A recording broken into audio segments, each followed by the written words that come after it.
Hello, good evening, good afternoon, or good morning.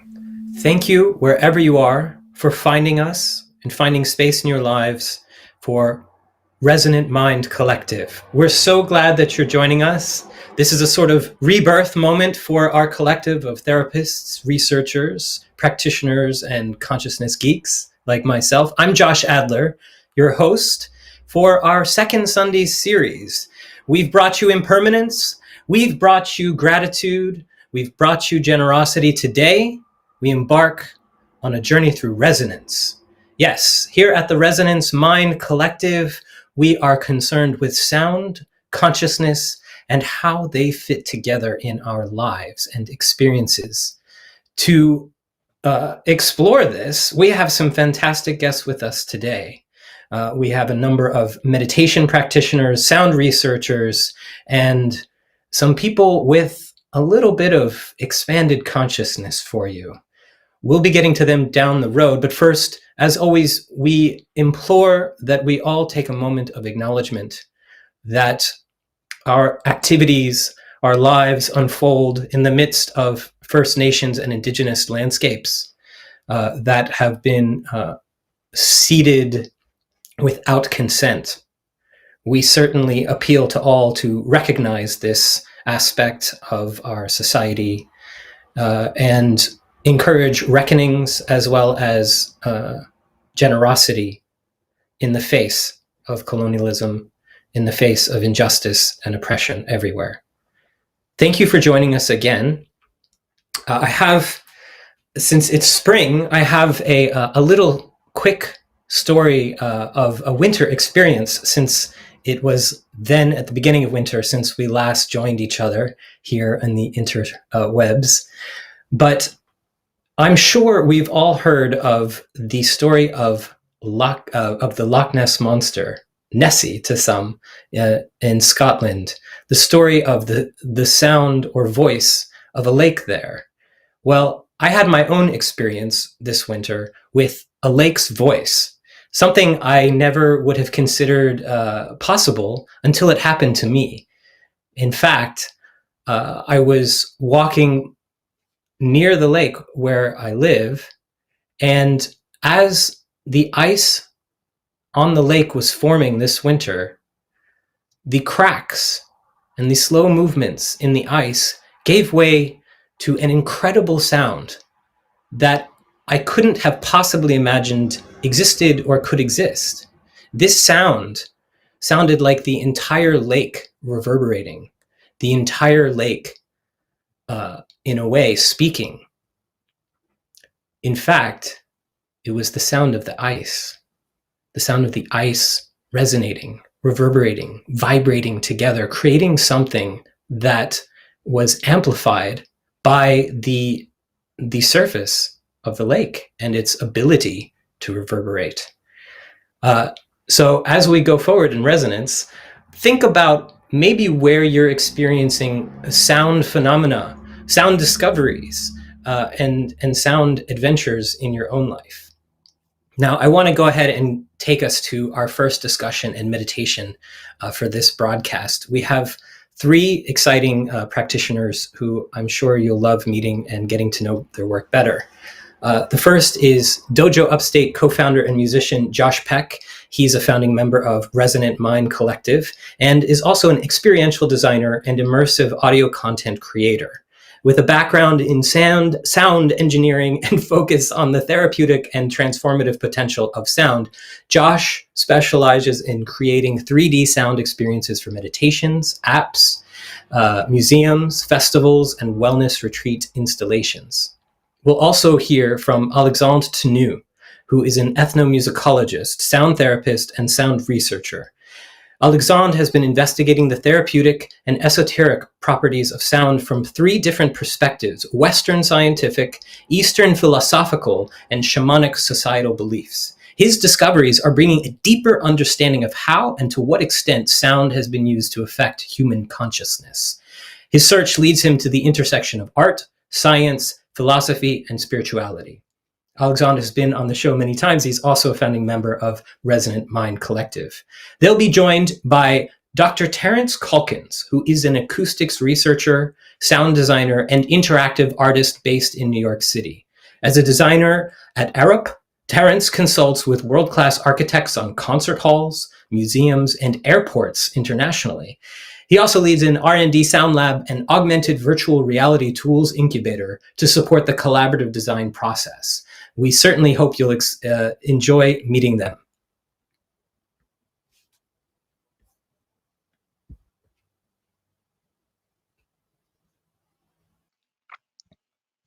Good afternoon, everyone. So the beginning of our show is going to be a little bit of, let's say, journeying into a number of topics around sound, vibration, and resonance.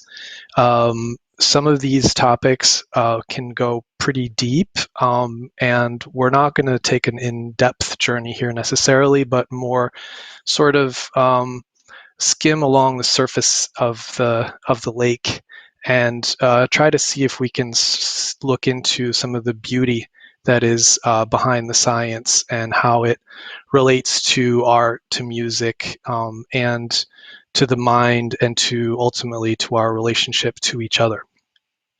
So I will start really at the beginning, which is how sound works.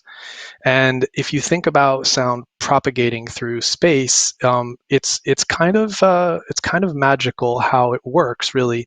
So you have sound energy that is born, in this case, when I'm speaking at my vocal cord, and it's a little bit like a wave in a stadium. So the vocal cords move, and molecules of air in the vocal tract start to push the molecules that are nearest to them, and so on and so forth. And so the sound wave moves through the space. So locally, each molecule of air is not really moving. It's just moving forward and moving back, but you have this propagation of energy through space.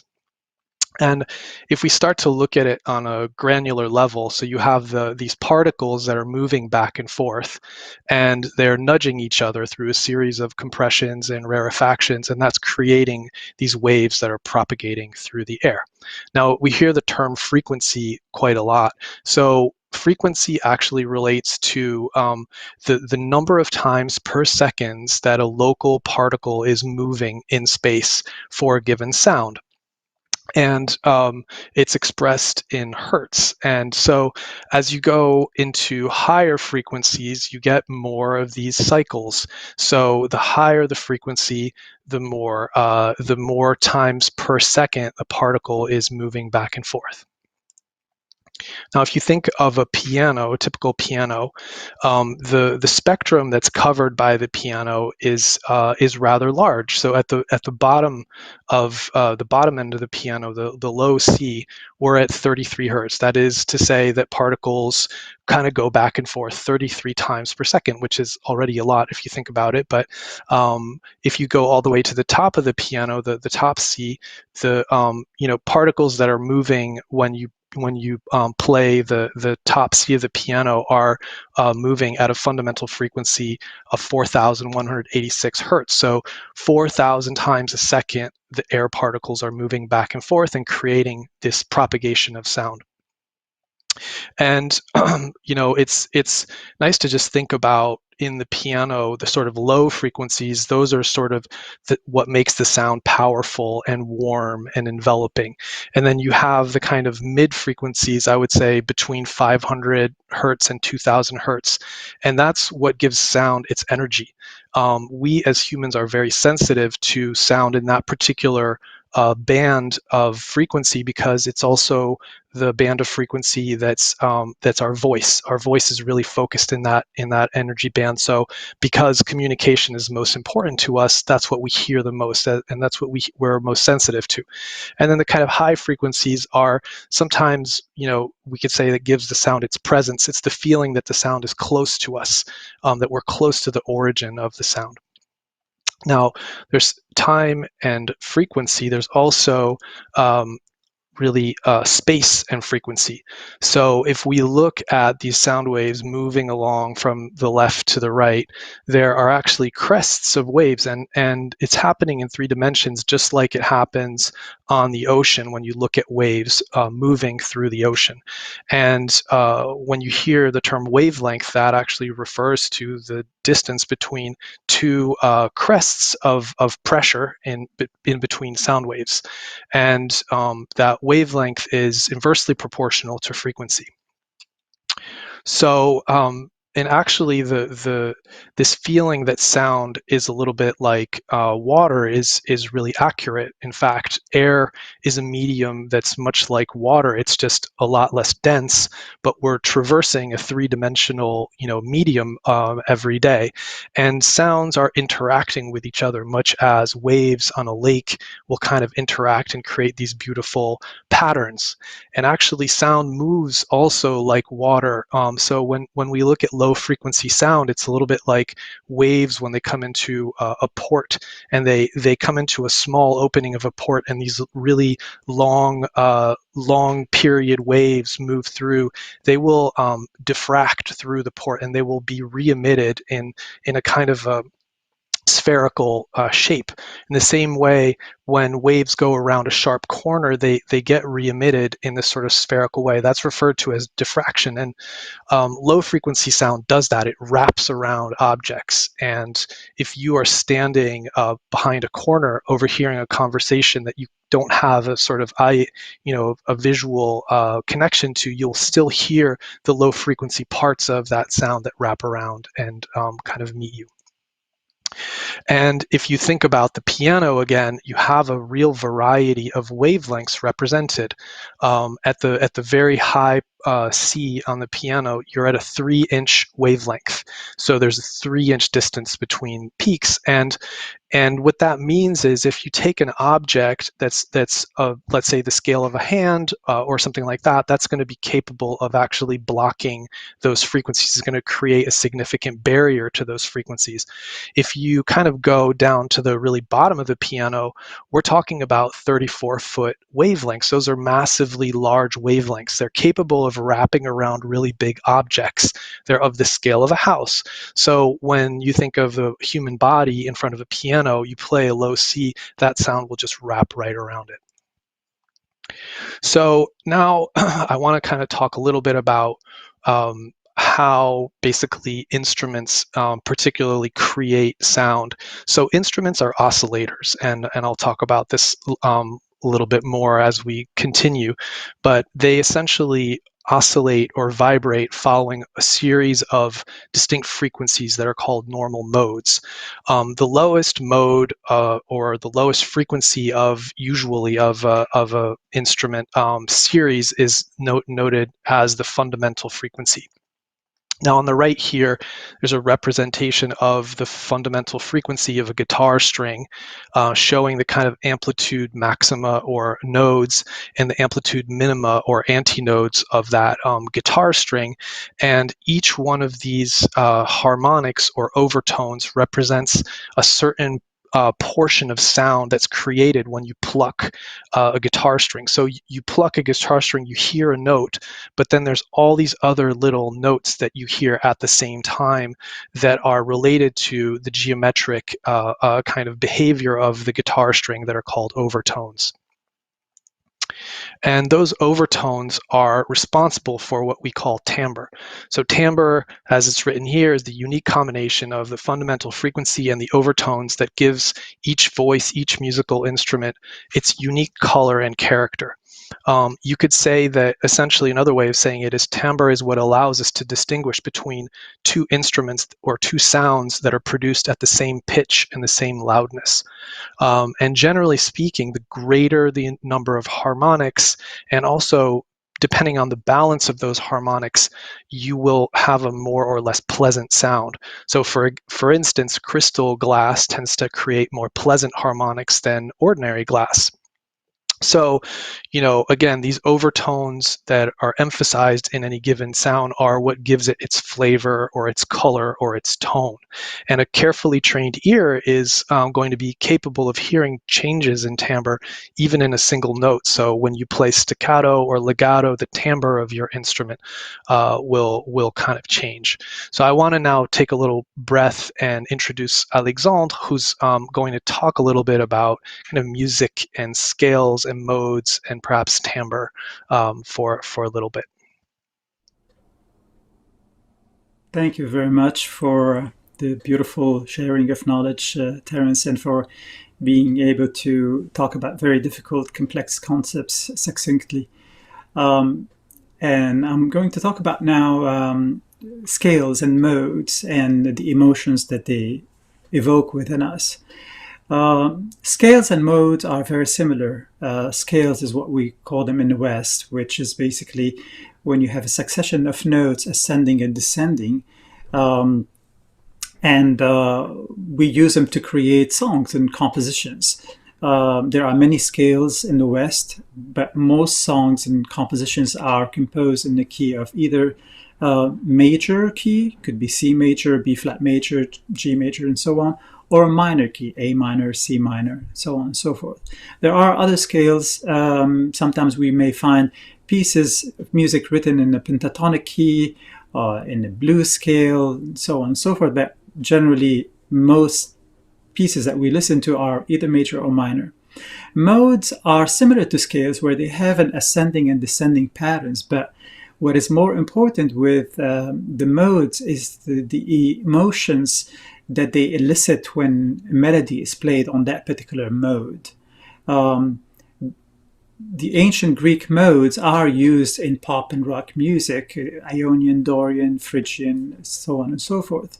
However, they sound differently than the way they were played. The reason why, that's because in the West we follow something very complex I won't talk about right now, called equal temperament. The equal temperament is the quantization of the notes in the octave, where they become equidistant and not following the formula that nature gave us because we tempered with the mathematics. This is something that you can look up on the internet or check out my website, soundmeditation.com. I talk a lot about it. So I want to focus on modes. Modes are, like I said, similar to scales, but they're used to communicate specific emotional state. Similarly to scales, compositions, whether including vocals or just instrumentals, are composed on these modes. And these modes can have different names, and they're part of the ancient musical system that we call the maqam system, that seem to have come from the Middle East. And the cultures that still use this system are considered to be Turkish musical culture, Persian musical culture, Arabic musical cultures, and the other cultures that they influenced. For example, the Indian musical system. There they call them raga or rag, and that's basically a scale that is played on a number of instruments or sung. And the most important thing here is that the receivers, the audience, sit and listen judiciously, attentively, without doing something else. Of course, they can do that, but they won't benefit the most out of what's going on. So this direct attention, having one's own spotlight of consciousness, which is our attention, on the music is the most important key to be affected by the musical composition with this particular mode, different mode, or another. And the term here that we use is entrainment. When we listen to music, we become entrained by the music. So when we're listening to, let's say, rock and roll or some piece of music with fast beat, after a while, people are going to start nodding their head, tapping their hand and feet, eventually get up and dance if it's a setting where it invites people to dance. But this is all about entrainment. So the physics of sound are affecting how the body is functioning on many different levels and complex level. We won't talk about it right now, but mostly the brainwave cycles, the heart rate variability, the vagus nerve, the subtle energy, the biochemistry, and it's really, really complex stuff. But humans found a way to create musical pieces using various modes. And when we sit and listen to these modes evoke emotions, feelings, thoughts, sensations, visuals. What is going on here is that the sound of particular scale, which is a combination of different notes, spaced together in specific formula, and there would be specific intervals between these notes. When you combine them together, they create specific feelings or emotions. Let's call that ethos. Ethos is a word in ancient Greek which means the distinguishing quality, the character, the personality, the allure of sound. And when it's internalized, when the individual listens to it, then it creates pathos within us. Pathos is a level of reality.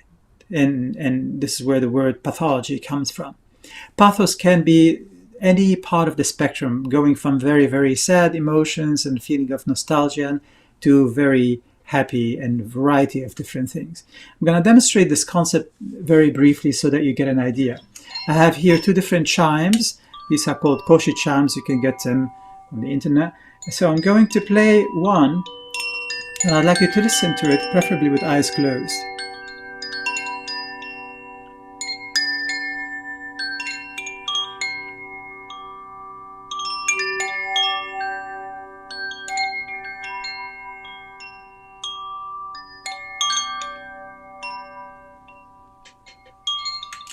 Universally, people describe this tone as eliciting, evoking feeling of lightheartedness, of whimsical effect, childlike curiosity, happy, worry-free, playful, and looking outward, so on and so forth.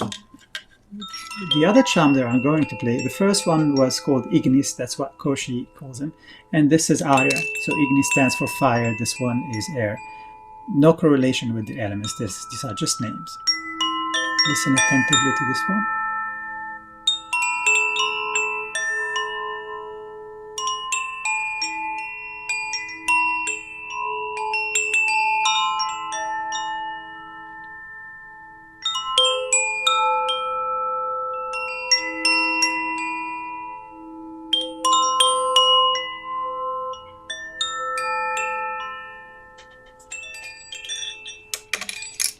This one, again, is universally described as an instrument, a sound that evokes feeling of nostalgia, of yearning, looking inwards, contemplative, meditative state. It's wistful.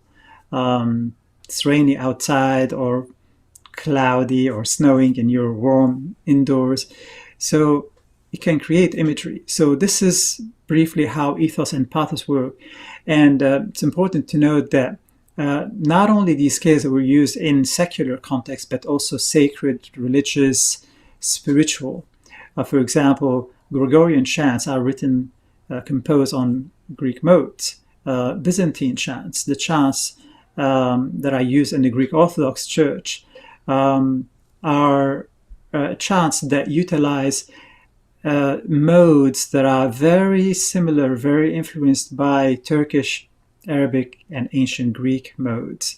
And they're microtonals. That means they include notes that exist between the black and the white key of the piano, because the Byzantine octave is equal to 72 tones, not only 12 as we have in the West.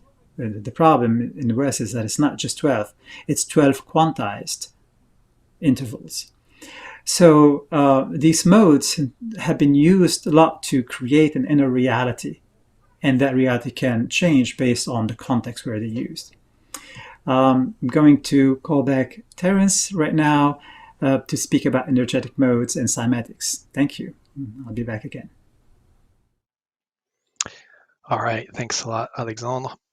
So yeah, as Alexandre was speaking of, modes is used to kind of refer to series of notes that evoke certain emotions. Modes also refer to a sort of a description, mathematical description of the movement of objects, and all physical objects, not just musical instruments, but actually all physical objects will naturally vibrate at a series of distinct frequencies known as normal modes. So now coming up on the screen, you're going to be seeing the vibration of normal modes of a circular disc at different frequencies. But if you were also to take a sort of flash photography of a cup of a black coffee on a vibrating surface, you would also see these particular shapes of the surface of the water. And really any object, whether it's a building, a gong, a molecule, has a unique set of normal modes. And they're natural frequencies that depend on its structure, on its materials, and on the boundary conditions, how it's kind of held in space. So the frequencies of the normal modes of a system are referred to as its natural frequencies or resonant frequencies, to come back to the theme of tonight.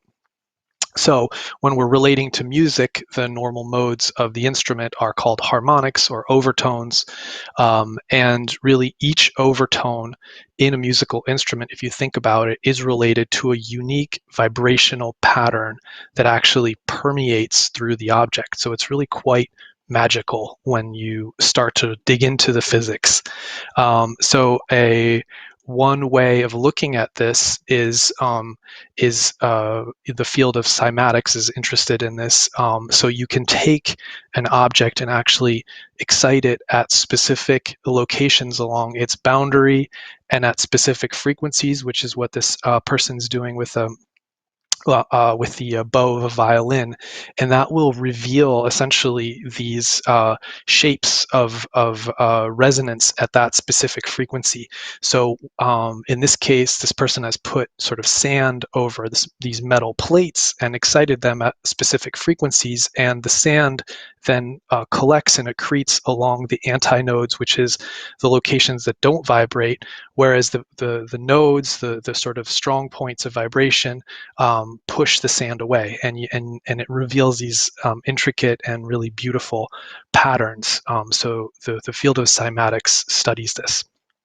Now, related to these shapes is also how the object radiates. And so this brings in the concept of directivity. And you can describe actually any directivity or any directional pattern by a summation of a series of these basic directive patterns called the monopole, the dipole, the quadrupole, and then there's actually higher order harmonics. Each one of these directivity patterns describe how an object radiates energy in space. So with a monopole, on the left, you have an equal amount of energy propagating out in all directions. A dipole is a kind of more of a figure eight type pattern of directivity, where it has one axis that's emitting strongly, and then there's basically an axis of silence along the middle of it. And then a quadrupole is kind of the next order up of the mode, and you now have two axes of silence. It's a little bit like a four-leaf clover shape. And all instruments actually have these very particular directivities. There's researchers, so this Jürgen Meyer looked into this in the 70s with violins. He studied and recorded violins inside of anechoic chambers, which are special chambers that have no acoustic. And he saw that basically going through the different notes of the violin, you have this very dynamic variation of how the violin sends energy into space, sometimes referred to as directional tone color. So at low frequency, the violin is radiating everywhere equally. And then as you go up in frequency, it starts to throw the energy in different directions. Now, if you pair that with a room that has a really wonderful acoustic, what you start to perceive as an audience member is that as someone is moving through different notes, the actual directionality of sound changes, and you get these feelings sometimes referred to as flashing brilliance as someone's moving through a series of notes, which is really beautiful. Now, in the kind of, I guess, sound meditation community, the tuning fork comes forward as an instrument that people like to use. And the tuning fork has these really interesting acoustic properties, particularly around directivity. So its fundamental mode, which is the mode that the frequency that's written on the fork, tends to it tends to have a movement where the tines move back and forth away from each other, and when it's vibrating in that mode, it would also appear that the stem's not moving, but actually, if you take the tuning fork and you place it on a hard object, it will radiate at that particular fundamental mode because the stem's actually moving up and down. Then you have the clang mode, which is what you hear when you play the tuning fork, like when you hit it on a hard object, and that sound tends to be really much louder than the fundamental until you take the tuning fork and kind of bring it close to your ear, in which case the fundamental mode kind of comes forward again. And then you have other series of modes, these in-plane bending modes that are kind of like the whole tuning fork is working like a beam. And if you look at the directivity of the fundamental mode, what you see is that it has these strong radiation patterns in two directions, and then it has also these zero sounds. So you get this quadrupole radiation, which when you move the tuning fork quickly close to someone's ear, actually gives you almost a physical sensation of texture, and it's a really interesting thing to play with. And Josh Peck will play a meditation soon, and hopefully we'll hear that come forward through the binaural recording. So another kind of favorite instrument and another incredible instrument to sort of play when coming into a mode of like meditation and sound as meditation is the gong. And I was lucky to meet this researcher, Antoine Chaigne, in Paris, who studied and has written a lot of articles about gongs and cymbals. If you're feeling nerdy, I would recommend just going and reading one of these articles. I've just kind of cribbed some images from that. So he's showing here that the gong has basically symmetric modes. Those are the modes at the top there. And then when the gong goes into sort of larger amplitude of vibration, it starts to get a little crazy, a little chaotic, and you get these asymmetric modes that start to appear in the gong. And so, for instance, with large Chinese opera gongs, when you strike the center of that gong, you will hear things like pitch glides, which are not normal. They're not linear events, but gongs are typically very nonlinear instruments. So these beautiful pitch glides. Now, this happens at relatively low, kind of low velocities or low amplitudes. It also needs a really kind of thick gong for that to happen. You wouldn't hear it in like a cymbal because the kind of crashing sound of the shimmering is more of a dominant feature for those instruments. So, anyways, so in this experiment that I've shown here, the researcher has taken a sinusoidal excitation and placed it on the surface of the gong, and then over the course of 80 seconds, he slowly increases the level of the excitation. So the excitation is around 500 hertz. And what you see is there's a kind of the beginning low frequency, or rather low amplitude excitation where the gong is totally linear. Then it starts to, so what we're looking at here is basically frequency and spectrum over time. Then you start to get these additional overtones that appear about 20 seconds in. And that's what he starts to call these bifurcations of energy start to move. Energy starts to move from one mode into another.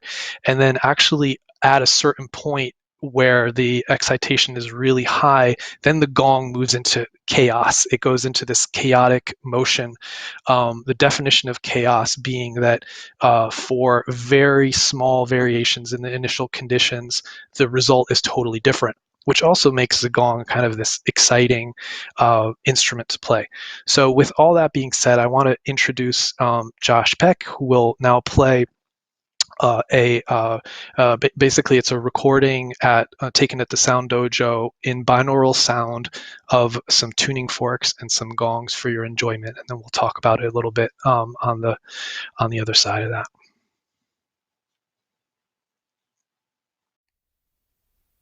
Hello, my name is Josh. I'm here at the Dojo Upstate, and I'm going to spend the next few minutes doing a little bit of a demo and sound experience to help illustrate some of the concepts that Terence is referring to. And if you've been listening in on speakers or on your laptop, this is a good time to grab a set of headphones or earbuds, because I'm recording this little bit using a mannequin head that's wearing 2 microphones. And in this way, mimicking the way that we hear sound naturally by taking into account the head masking and the ear spacing. And the thing is, this will only translate at home if you're wearing earbuds or headphones. It'll still sound nice over speakers, but to get the full immersive effect, be sure to grab a set of those. And the reason that we're doing that, as Terence mentioned, sound requires space, particles, air to move molecules. And this really falls flat in the virtual land in terms of us being able to perceive sound. One of the nicest ways in the recorded medium to recreate that is through this technique. So keep in mind also the intention behind understanding some of the acoustics and the science behind all of this is so that we can create more meaningful sonic experiences where, as listeners, we can find emotional resonance and connection to the sound. And that's really the purpose of sliding into an experience. So I invite you guys to close your eyes, get settled in for a little bit. I'm going to speak less and play more. And we'll probably go for about 10 or 15 minutes. And just see where the sound takes you. What kind of things percolate? What are the emotions? What are some awarenesses?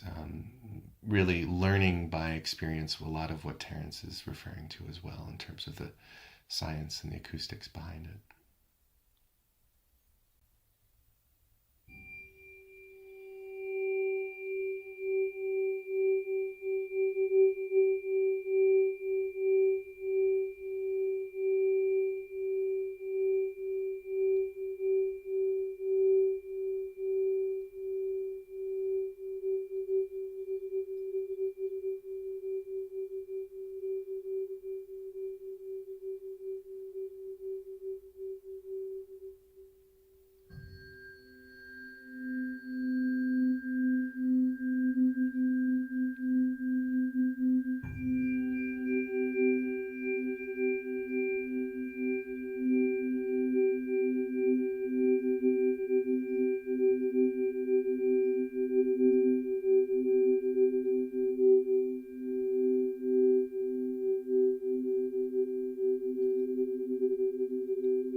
Welcome back, everyone.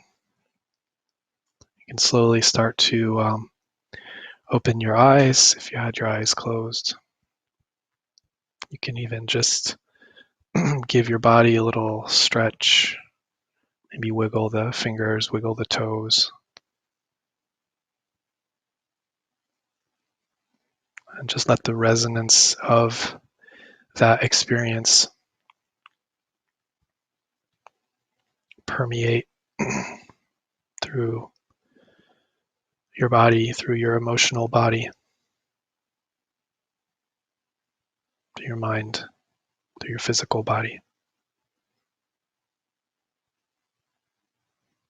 Resonance is one of those funny words that applies in a lot of different dimensions.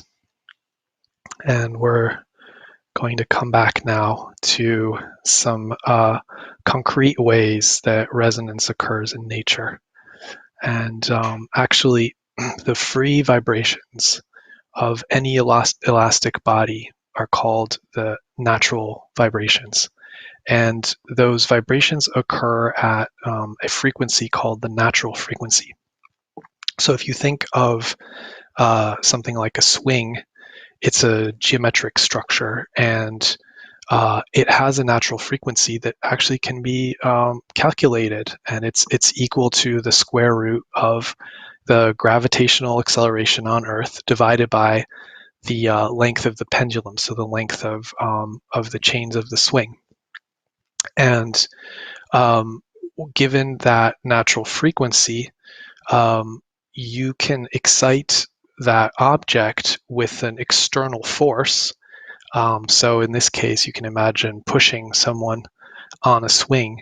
And if you've ever pushed someone on a swing, you'll know that pushing them at a certain frequency, you're not going to get a lot out of it until you actually excite and start to push the person on the swing in time with the natural interval of that swing. And so that swing has a resonant frequency. And as you kind of start to understand and start to push the person at the natural frequency of the spring, then that swing rather will be able to start to absorb your energy, and it will maximize the way it absorbs the energy that you're pushing into it. And so if you are pushing along that natural frequency of the swing, you're going to maximize the kind of arc at which you're able to move. And that is resonance, really. So when you are pushing someone on a swing close to that natural frequency, you bring that object into resonance. A rather dramatic example of that occurred on the Tacoma Narrows Bridge. This was a beautiful, light, and flexible bridge that was built in 1940. It was a suspension bridge like none before. It was just a feat of engineering. And when it opened, there was this particularity about it. It was very flexible, and it actually bounced. And people would actually go onto this bridge, and they would drive onto the bridge. And as you were driving, there was this ripple that went through the bridge, a longitudinal kind of ripple. And the car in front of you sometimes would disappear. And then it would reappear again as it kind of bounced back up. So it was a really bouncy bridge. It actually acquired the name Galloping Gertie, and people would come from all around to walk across this bridge. Now, the design engineers did have some concerns about how mobile it was, and they actually hired someone to build a scale model of the bridge. And they created the first wind tunnel. And in this model of the bridge, they started to realize that the bridge had a torsional mode of vibration, to come back to this concept of modes. And that engineer suggested adding wind deflection devices along the edges of the bridge. And they started to prepare the installation of those devices. Unfortunately, nature had a deadline that they were not able to meet. And what happened, as you'll see in this video, is that the wind on one of these days was actually not that high wind. It was about 40 miles per hour. The bridge started to move along this torsional mode in this really exaggerated way, and it absorbed more and more and more of the energy of the wind that happened to be going at the resonant frequency of this particular torsional mode. And rather dramatically, a photographer had left his car, and actually he had his dog in the car, and he tried to go get his dog, but then eventually saw that like things were getting really, really out of hand. Eventually the bridge collapsed. Sadly, the dog did not make it, but there were no human casualties. So it was a dramatic, essentially, event for this bridge. It was a $6 million bridge, and so it was a catastrophe. And just like many catastrophes, we learned a lot from it. And so engineers studying this saw that what had happened is that the wind was coming through this bridge, and it was causing these vortex shedding, which you can see here, the vortex shedding around a cylinder. And those vortex shedding was causing these little eddies above and below the edges of the bridge that were pushing the bridge up and down. And they were pushing the bridge up and down in a rhythmic way that was very small forces, but exactly at the resonant frequency of the bridge. And there's a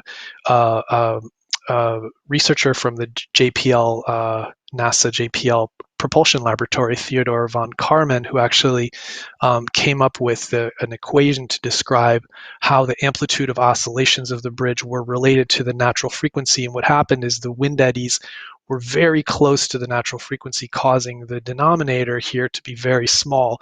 And so the amplitude of the oscillations to really go up exponentially. And so that discovery really came out of that catastrophe, and all bridges now have benefited from that terrible event. And so in a way, it was also the triumph of that design. So the next thing we'll look at is related to this theme of mutual or global synchronization that occurs in oscillating systems, and it's also related to the resonant frequency. So this concept, which is really rich and occurs in many places in nature, is demonstrated here. So maybe Greg, could you cue the video to start playing? So what you'll see is essentially there's about 100 metronomes that are started, and these folks just launch them all at totally different and random times.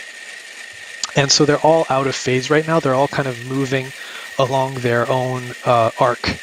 And if you can tell in this video, they're also all supported by one plate. It's a large plate that's actually suspended on its four corners. So when they move, that plate is actually also moving, and what it's doing is it's actually coupling those oscillators together. So there's some energy that's basically getting spread out amongst all the other 99 metronomes when one metronome is moving. And so they're all influencing each other over time. Now, Kuramoto is a researcher who studied this, and what he saw, this formula that was up, I don't know if you can actually see it right now, but he kind of showed that the rate at which all of these oscillators start to synchronize is related for each individual oscillator to its resonant frequency and to this coupling constant. In this case, the coupling is happening through this plate that they're all seated on, but over time, they all come into phase with each other, and they all start to move in synchrony in this really beautiful way. And I'm going to maybe go to the next slide now. Mutual synchronization is actually observed abundantly in nature. There's a particularly beautiful example of this in Southeast Asia, where these fireflies come together and they sort of start all on their own, and then over time they all start to synchronize together. And there's not a conductor firefly in there. It's simply this concept of mutual synchronization. In this case, we understand that it comes from essentially a patch of neurons inside of each of the fireflies' brain that is firing and is also taking in as an input all the other fireflies, and then over time its phase adapts and they all phase lock with each other. They all start to flash in unison. And there's many other phenomena like that, whether it's the murmuration of starling flocks, whether it's the movement of schools of fish, basically muscle contractions for humans. The human heart, if you're close to someone, your heart will tend to come into phase with them, quite literally. Applause in audiences, people tend to start to all applaud together. All of these things are really kind of interesting in how really we're all connected with our own internal rhythms, and naturally tend to want to come to synchrony. So I'm going to take a little bit of a step back from that, and now we're moving into kind of how sound and resonance occurs in architecture. So when you are sitting in a concert hall and someone's speaking on stage or a musician is playing on stage, the sound from their voice is emitted in 3 dimensions, as I mentioned before. And so it starts to move out from the stage and it hits all of the walls and the ceiling, and it comes at you both directly from the stage, but then also from all of those walls and the back wall and the top wall and all of that. And it arrives at your ears essentially with different directions of incidence, with different amplitudes and different timings, and we can actually simulate that. And so at Aeroport, at the engineering firm that I work at, we actually simulate that in laboratories in a process called auralization, kind of similar to visualization but with sound. And if you consider different types of rooms, they all have their shape actually will determine how that sound sort of spreads over time. So if you imagine looking in the middle, you have more of a sort of a cuboid room, like a shoebox room. You'll see that the modes, the geometric modes now of this room tend to be sort of parallel. So as sound's emitted from the center, when it gets reflected back, it gets reflected back following these planes that are parallel to the walls. And over time, that energy tends to get scattered nicely everywhere. And that's why oftentimes some of the best concert halls are often shoebox type concert halls. They're in these sort of parallel, like cuboid type shapes. Now, if you have kind of more funky spaces like spherical or cylindrical, the energy is going to get focused back. It's a little bit like an acoustic lens, and it's going to get focused back along specific axes or at specific points. And that can be really interesting and cool, and it can also be really annoying if it's a space that's designed for speech or education or things like that. So we take that into account. And then at low frequency, again, going really quickly here, but kind of skimming just to see the beauty of the concepts. The shape of the room, again, has essentially influences how low frequency waves and standing waves are established in the rooms. And if you play a sine tone at low frequency in a room and you walk around, you will notice that it gets very loud in certain areas and it gets very quiet in other areas. And those are the nodes and the antinodes of the room. So again, the room itself and the air in the room is like an instrument, and it has these geometric modes that are related to its shape.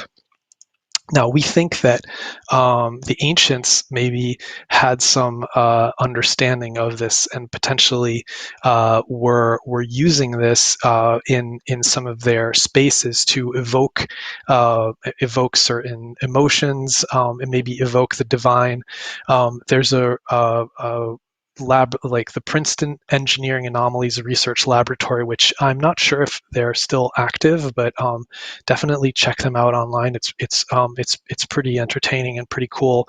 The topics that they took on, and one of these topics was essentially a series of rudimentary acoustical measurements that they did in the UK and Ireland in these really old cairns that date back to 3500 BC.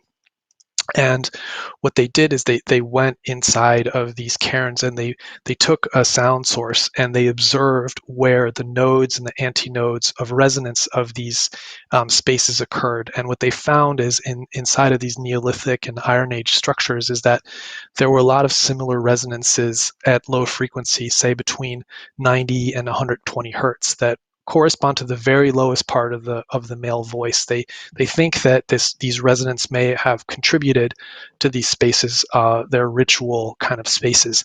And the kind of other interesting thing that's interesting, the other, I said interesting like 4 times.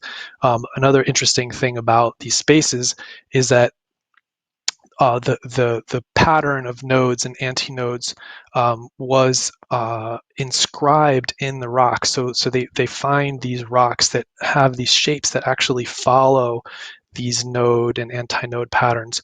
So this kind of interspersal of loud and quiet spaces were represented in the rocks themselves. And so we think that it's possible that these ancient peoples would have been conscious of these resonances and actually representing them visually. And on that note, I want to kind of introduce Alexandre again to speak to us a little bit about the Mystery School and about sound and architecture.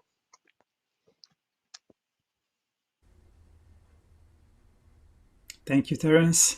That was truly fascinating. Going to talk a little bit about mystery schools and some subjects around them.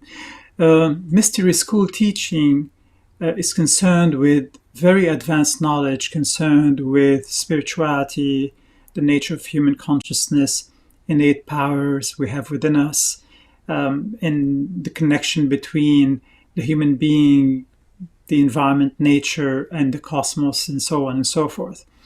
A lot of this advanced knowledge went underground to be preserved for humanity. It seems that consciousness sank in some way and for various reasons. And this very important teaching went underground and was preserved in what is called mystery schools, mystery pagan schools.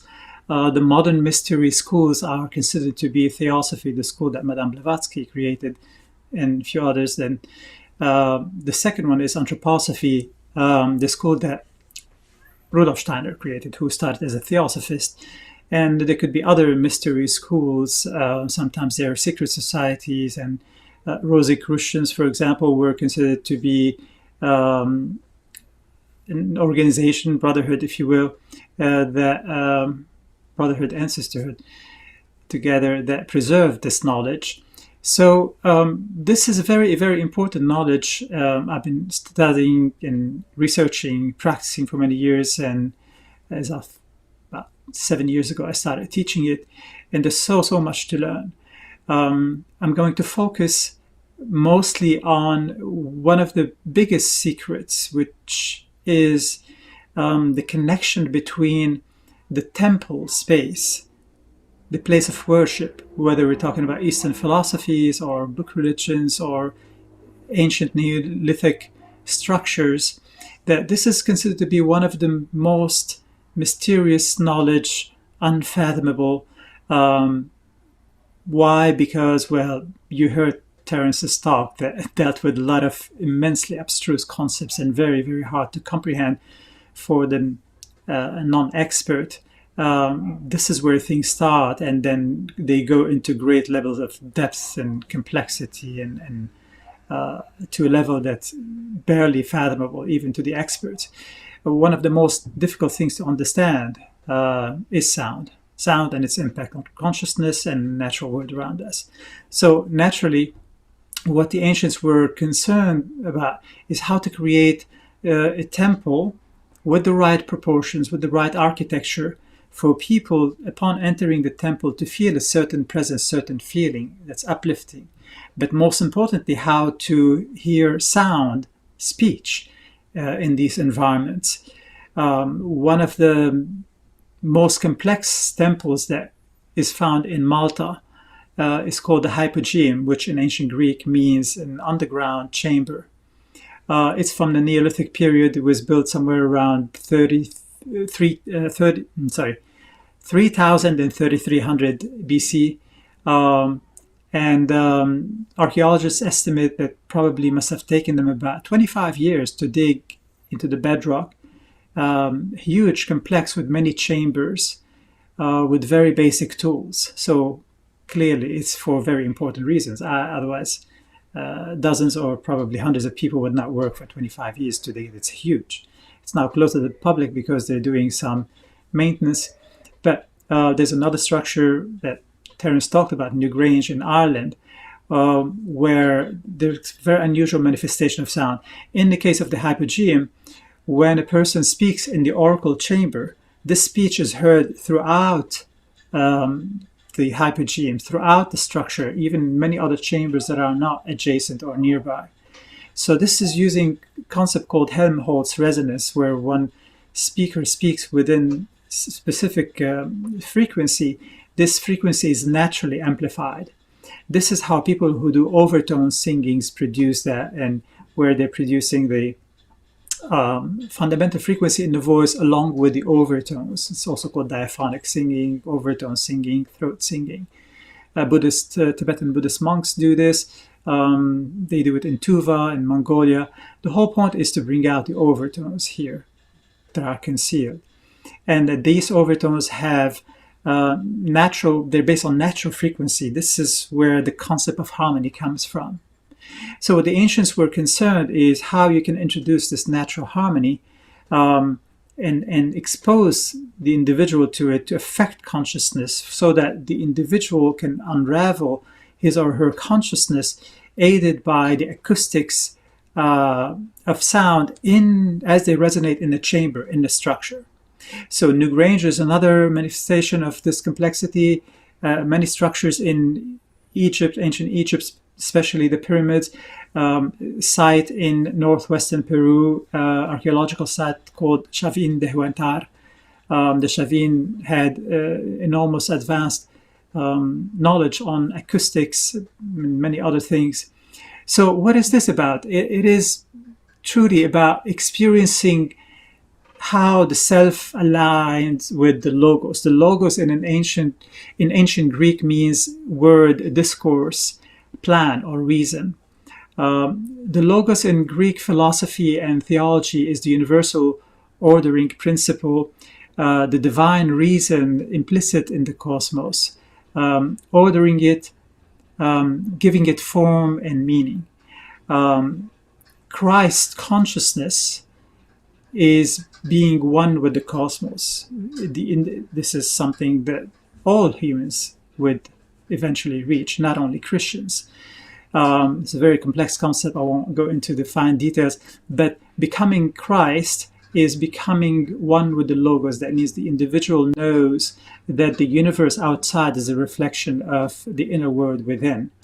So reality outside of us is us inside out. These are some of the deepest secrets in mystical realms and Eastern philosophies. Advaita Vedanta talks about that, not just Advaita Vedanta, all the Vedanta schools in Hinduism, is that you're all of that. Everything that we are experiencing is us in a state of dream where we lose the concept of who's having the dream. So what the ancients were concerned with is how to create a real temple for initiates to go in it and experience this divine connection with the cosmos, that is the logos, the place where the concept of God comes from. Things change dramatically, and then next thing you have book religions, Judaism, Christianity, and Islam, following Jehovah. And Gnostics told us that Jehovah is not the right God. We have been following the demiurge. So where all Eastern philosophies promoted finding the divine within, Taoism, Buddhism, and all of its schools, and Hinduism, and so on and so forth. That is, you have to, with the practice, align yourself with the divine. It's an inner state of being. The logos is expressed in mathematics, geometry, energy patterns, systems, fields, phenomena, ratios, relationships, visual patterns, symmetry, and order, harmony. And we experience it in music, in sound, in sacred geometry, in mathematical constants. These are numbers that occur all the time in nature without us being able to change them. The most popular one is pi. Phi, the golden mean and golden ratio, is another. Fractals also are other ways of experiencing the logos, and tessellation patterns, if you're familiar with H.C. Escher's work, Dutch artist, which is a concept that comes from mathematics, psychedelic visual patterns, and so on and so forth. So basically, the logos is an appeal to logic, whereas the ethos that I talked about earlier is an appeal to ethics, and pathos is an appeal to emotion. I believe that these three are the fundamental structures of reality, which are involved in how we experience sound. I only give you a tiny bit of what's there to understand. The fourth one would be mythos, which is connected to the archetypal themes, myths that humans need to deal with to understand who they are, where they come from, and so on and so forth. So these were major concepts, these four words: logos, ethos, pathos, and mythos for the ancient Greeks. These were commonly discussed concepts during Plato's time and during Socrates, Plato's teacher, Aristotle. And these are concepts that were brought to Europe by Pythagoras, who was not only involved in the study of geometry, mathematics, but also consciousness and harmonics, as Terence talked about him. And he went around, studied the various mystery schools, including the Hermetic schools in ancient Egypt, and brought them to Europe. And a couple of hundred years later, Socrates and Plato were part of this school, the Pythagorean school of Cortona in southern Italy. And Socrates actually was thrown in jail, was forced to drink poison, commit suicide, because he was trying to divulge Pythagorean secrets. Authorities did not like this. Plato was much more discreet. He encoded his work with this knowledge so that it makes it through to people in the future and someone can understand them.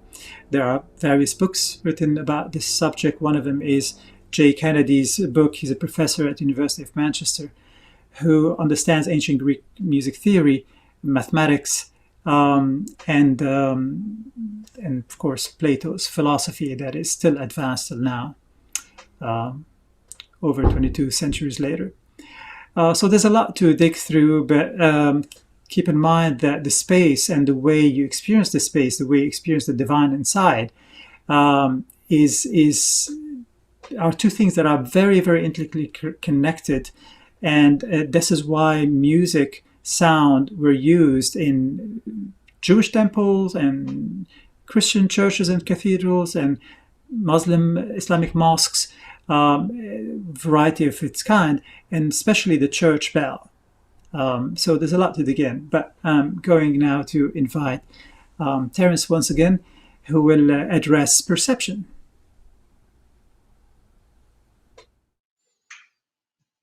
Thanks, Alexandre.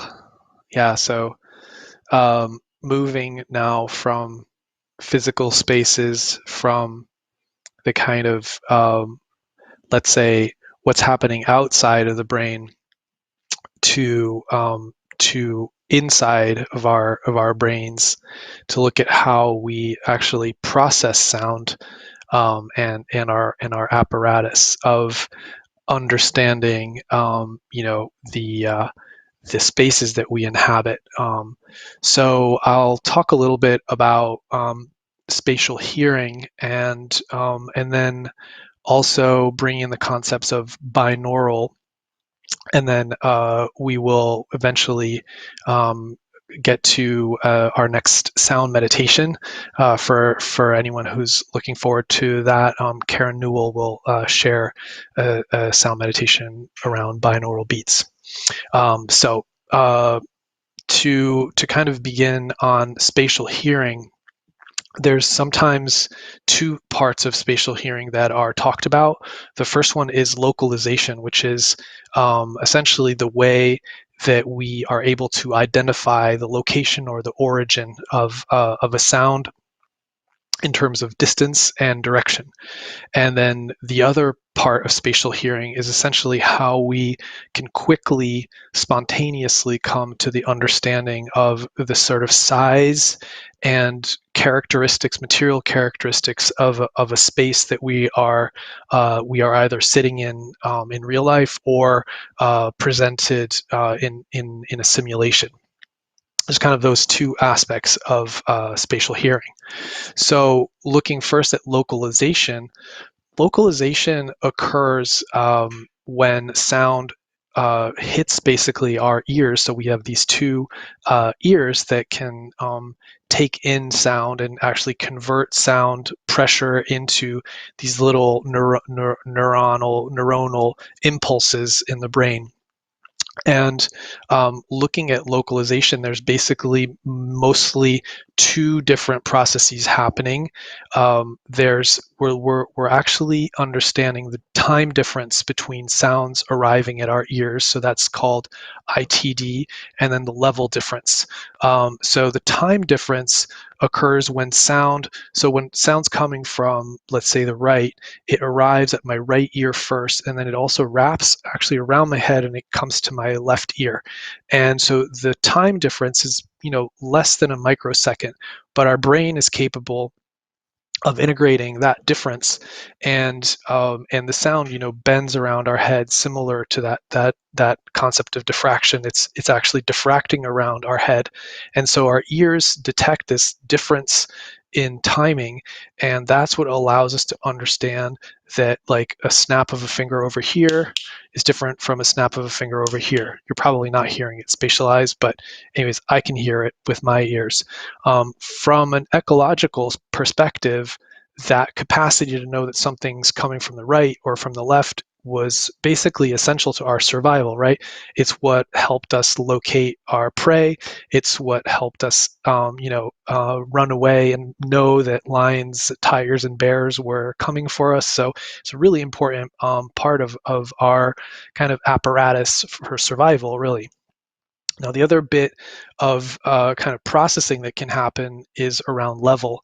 And with higher frequency sounds, you start to get a difference. If there's a sound like snap coming from over here, there's actually a difference from my ear that's the closest, that's getting a lot of high frequency, and then my head is actually shadowing the sound to my right ear in this case. And so that acoustic shadow creates a level difference at high frequency. And so that is another bit of processing that my brain is doing in real time, essentially in a heartbeat. Before I even have a thought about sound, my brain stem has already processed the directionality of the sound. It precedes thought in a way. It's a low level phenomenon happening in our bodies that we can actually react to and start running away from the car even before we know that it's there.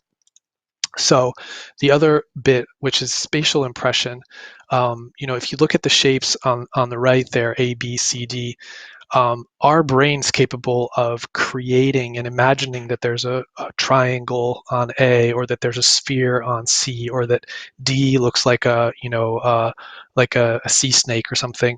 If there's not actually a sea snake there, there's just some black shapes, but our brain is capable of very quickly coming to this impression that there is a three-dimensional object there. Sometimes that's referred to as the gestalt, this kind of very quick way that we can take a really huge amount of data coming at us and extract meaning.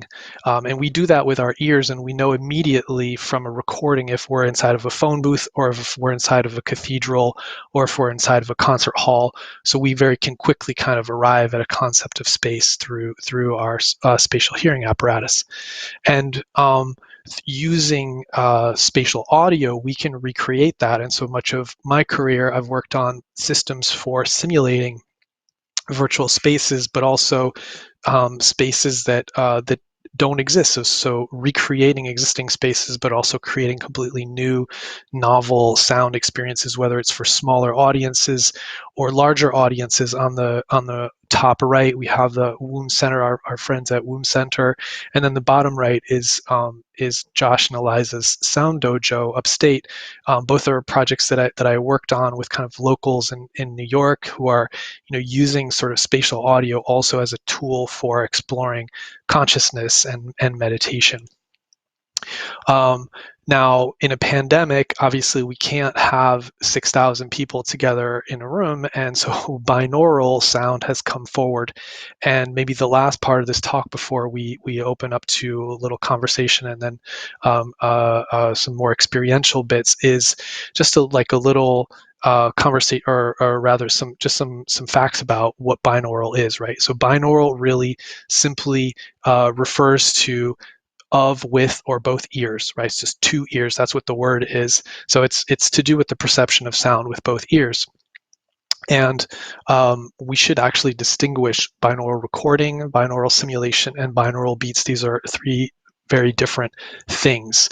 So binaural recording is essentially a method of recording sound using two microphones that are arranged in a way that allows us to recreate the localization and spatial impression that I was talking about before. In this photo, Josh is recording with using what's called a dummy head. So it's a head that resembles the shape of the human head, and there's a microphone located in each ear. And what it is able to capture is actually how, in the unique way that the human head, the eyes, the forehead, the distance between the ears actually records and diffracts sound. And when you listen to binaural sound over headphones, you get a feeling of this sort of spatialness of the recording. Now, you can also measure and simulate binaural sound. So by placing someone in an anechoic chamber, which you see on the left there, that's the anechoic chamber at EarCam, you can record the unique characteristic of that person's face, body, torso, etc. And by placing sound sources all the way around that person inside of this very controlled environment, you can essentially measure a series of filters that can then be used to recreate how that person hears spatial sound dynamically. And if you outfit, for instance, someone with a head tracking device, you're actually further able to sort of stabilize this binaural image and give a feeling that really a person is completely in a virtual space with very accurate localization and feeling of spatial impression, feeling of externalization of sound that you really don't get with conventional stereo. Okay, and then last but not least, binaural beats. So a binaural beat is really, it's an auditory illusion of an amplitude variation that's happening, that's created by the brain. So if you present a 295 hertz sound to someone's right ear, and then you present a 305 hertz sound to their left ear, so there's a 10 hertz difference between those two sounds, the person's brain will actually virtually sum that, and that's happening kind of inside of the midbrain and the brain stem, and it will create a feeling that there's a beating pattern. So you will hear an amplitude beating of the sound. It's not present. If you take the right headphone off, you won't hear the beating pattern. If you take the left headphone off, you won't hear the beating pattern, but both together, presented over headphones, will give this auditory illusion that there's a sound that is, there's an amplitude variation happening inside of the sound itself. And it's literally the brain that's creating that. So with that being said, Karen's going to has produced a meditation for us to experience, which I'm very excited to hear. That's basically kind of the end of my presentation, and so I hope you've enjoyed it, and maybe we'll take something away.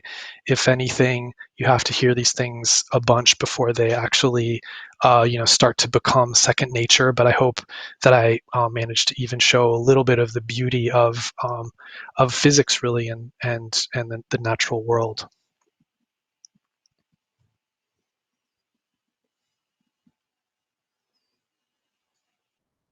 Well,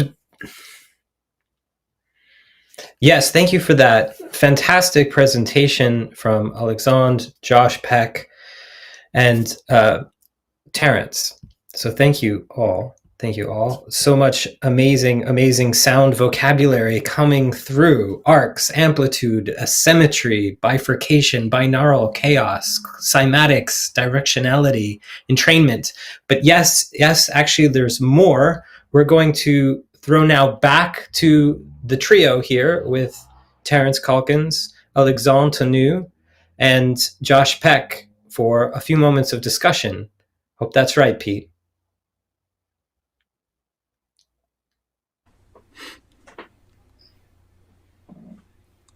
Hi. That was a rich conversation, lots of content, and sprinkled with some experience.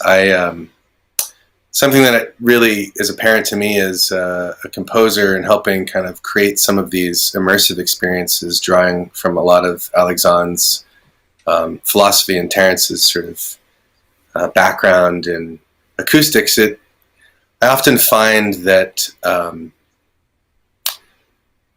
knowing how or what experience you want to create, how you want to speak through instruments and in the use of space ends up being sort of the most meaningful part of working with all of these concepts, is kind of finding that emotional resonance to bring it back to the theme. And I'd love to spend a few minutes with both of you guys talking about kind of the intentions with which we operate in these spaces, either as composers, philosophers, acousticians, mathematicians. But for me, I know it's easy to get lost in sort of the technical engineering background, audio engineering. And I often find it very valuable to bring it back to just setting the mindset or the intention behind why you want to create this experience. What are the states of consciousness that you're trying to invite people to experience? And sort of reverse phenomenology, kind of looking at the system in this way can be really helpful in the creative process. So I guess the question is really, what are some tools that we can activate as listeners, as people in the experience, not just also creators, but tools to activate that awareness of listening in? Beautiful questions, Josh. I know Terence has a lot to talk about this as an acoustician, but also as a serious meditator and sound practitioner, teacher. I think the most important aspect is awareness through education, to bring awareness to people how important music is, how indispensable music has always been. And that's why anyone in the world, would highly depend on music. Music is probably the most popular, accessible art. And we always find a place for it to be squeezed in, whether in the sacred, in the traditional, in the religious, in casual settings and ceremonies for healing, trance, possession, shamanic ceremonies. I believe the reason why, that's because it's acoustics, it's physics. The laws of the universe are ruled by the laws of physics, and we're not aware to what extent consciousness is impacted by the laws of sound, which are acoustics in physics. But it's very important to realize that it's not just what's coming at us, it is how it's being received. As I mentioned earlier, sound has an ethos, but we don't often talk about how, and to what extent the person is engaged in the co-creation of this pathos. It's not just being created by itself. One needs to have the mindset. So the mindset is many things, not just intentions. It's intentions, attention, will, awareness, curiosity, presence of the mind, judicious listening, and many other things. All of these things are filters, lenses through which we experience reality. But it's very important to know what we're looking for, to quiet the mind first and foremost, and to allow this sympathetic vibration, to allow ourselves to be moved by it. This is how pathos is created. So it needs attention, it needs recognition, it needs understanding, or quieting the mind. Yeah, and I really appreciate your way of often talking about sort of this active component to listening, and I do feel like it requires you to sort of show up and be present, maybe in a different way than when you're listening to the radio, while cooking. You actually put your body, your mind, your ears, in the field of sound, and you're kind of bringing yourself to the experience of sound, and maybe allowing a certain curiosity to be there, like not exactly knowing what's going on. I feel like all of these equations, are pointing to reality, but we don't actually really know what's going on. For all of the science that we're doing, we can approach these beautiful, formula and approach the beauty of nature, but we actually don't fully understand it. There's always, new questions. And actually, I think enlightened science is about creating, paths to new questions. It's not about giving answers. And in that sort of curiosity, I think there can be a meeting with other people. There can be a meeting with the self as well, and maybe parts of the self that we haven't listened to or heard or seen before that are operating, under the surface. So there's a certain vulnerability and curiosity that you can maybe bring to the listening. And I know we're about to do another experience, so maybe that's an opportunity to engage in a slightly different way from, let's say, conventional listening. Yeah. I'd love to wrap with a quote that I really love sharing that kind of sums up this approach, which is by Mark Nepo on listening. And he says that to listen is to lean in softly with a willingness to be changed by what we hear. I think that's really what reaching our potential, our flow state, our higher selves, our better selves is all about. And that's where the magic and the transformation is that pathos, that leaning in, that engaging, that curiosity. So thank you guys for such a rich dialogue and experience up front.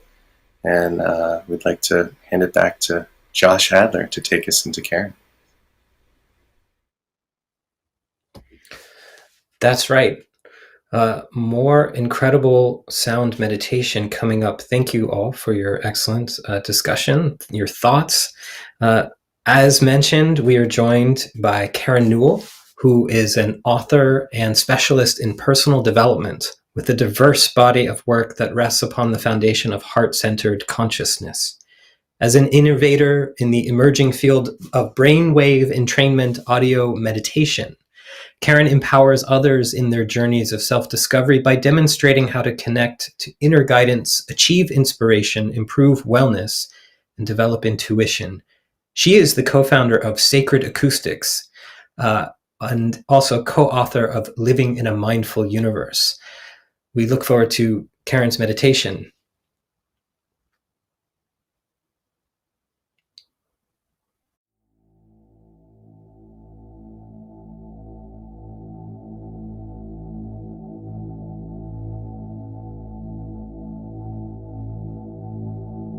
Bring your attention to this moment. Here and now, calm and relaxed. Notice your breath as you inhale and exhale.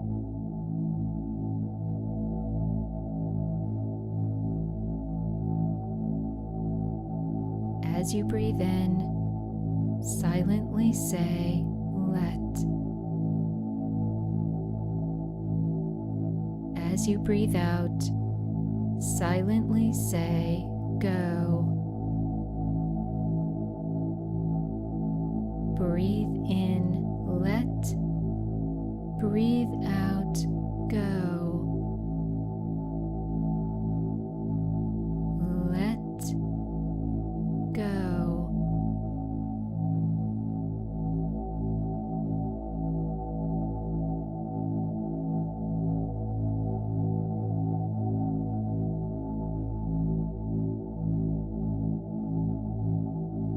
Quiet the mind. If your thoughts wander, simply observe without engaging, and gently bring your attention back to the breath.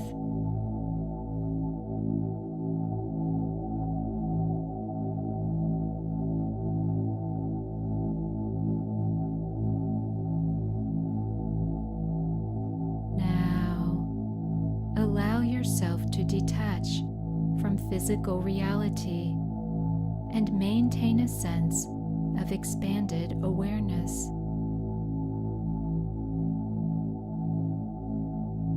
There is no space. There is no time.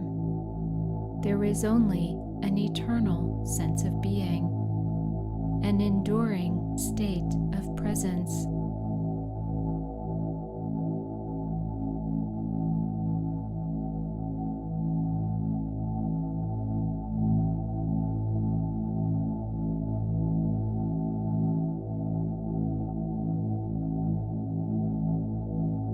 Say to yourself, I am pure consciousness. I am pure awareness. I am an eternal soul.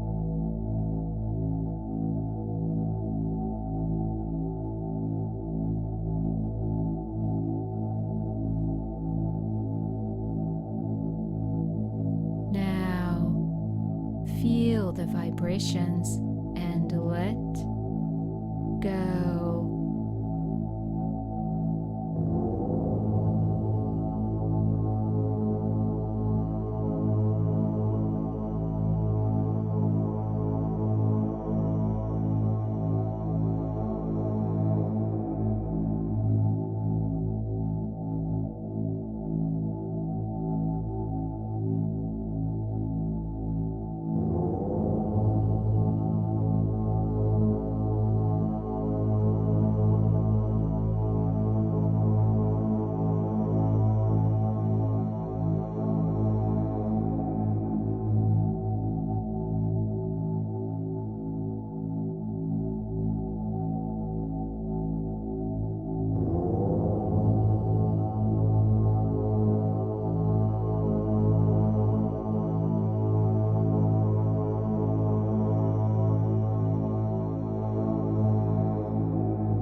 experience and remember, you are an eternal soul.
Thank you so much. You are watching and listening to Resonant Mind. That was a meditation from Karen Newell. You can find out more meditations as well as about her and her incredible work at sacredacoustics.com.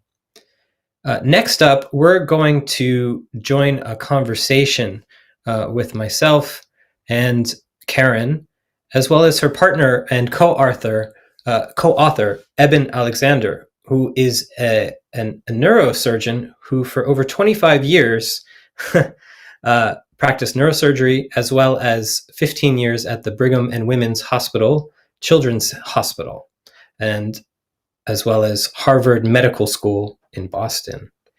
Eben is a pioneering scientist and modern thought leader with a passionate interest in physics and cosmology.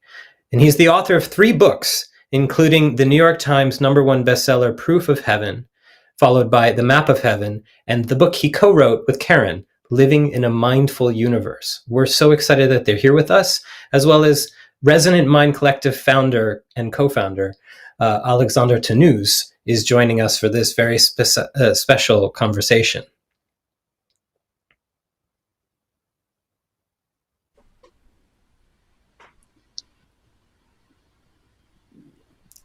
Hello, Karen and Eben and Alexandre. Thank you for joining us on this 4-way discussion, which I've been looking forward to a lot. We're so fortunate that you've joined us to speak with us, to share your work, to share your experiences, which have just opened up the minds of so many people. The power behind your work is just undescribable, and yet we need to try. We need to try and grok further, to go deeper, to resonate with the stories that you're sharing. Karen, the piece that you shared with us of this meditation, it had such an incredible feeling of almost being in a womb, yet with the feeling that it amplifies the wombness of the world that we are already in. So the great unifying wombness of your sound and meditation, what does that bring up for you when you go through these experiences, when you compose them as well? Well, to be clear, I'm not the composer. I have a partner who is the composer. But when these recordings are created, it's, you all were explaining binaural beats earlier, and it's the difference between the 2 frequencies in the ear that drive the brain into a lower state of awareness. So for me, when I listen to these types of recordings, I'm able to really quiet the mind, to get more in touch with that part of me that lies beneath, right? I love how you described it as the womb of the world, because that sound om, that's exactly what that is. But we added in the binaural beats, and our technology also includes monaural beats, and every frequency that we weave in is harmonic with all others. And so it allows us, unlike other binaural beats, to reduce white noise or rain that many people use when they deliver these kind of digital frequencies. But that harmonics really helps us to really create digitally precise overtones to really make that resonance come across. Mm-hmm. So as the resonance works its way through us, reaches us in this highly refined way, the brain then goes into a state of entrainment. Is that correct? That's correct. So we're normally, when we're walking around, our brain is putting out waves that are roughly 12 to 30 hertz. So that's when we're walking, we're talking. The frequencies embedded in this recording are between 3 and 4 hertz. So 0 to 4 hertz is the delta range, the range we're in when we're sleeping. So right around 3 to 4 hertz is that borderline between delta and theta, between awake and asleep. And so that's the hypnagogic state where the body can be profoundly relaxed, but the mind can still be aware. So it's like you're putting your physical part of you to sleep while your mental awareness is still active. That's so fascinating. As well as it brings up the notions of hertzes or frequencies that maybe we're less aware of, that we don't necessarily comprehend or receive in a more conscious state. I'm thinking in terms of the gamma range. Can you talk about maybe how these other frequencies, which are surrounding us at all times, how they feed into our perceptions or our behaviors, or what we hear and how we experience sound? Well, you mentioned gamma specifically. That's 30 hertz plus. That's beyond beta. And it's kind of challenging to deliver gamma frequencies via binaural beats because they are much farther apart. So they don't create that same sort of wah, wah, wah sound.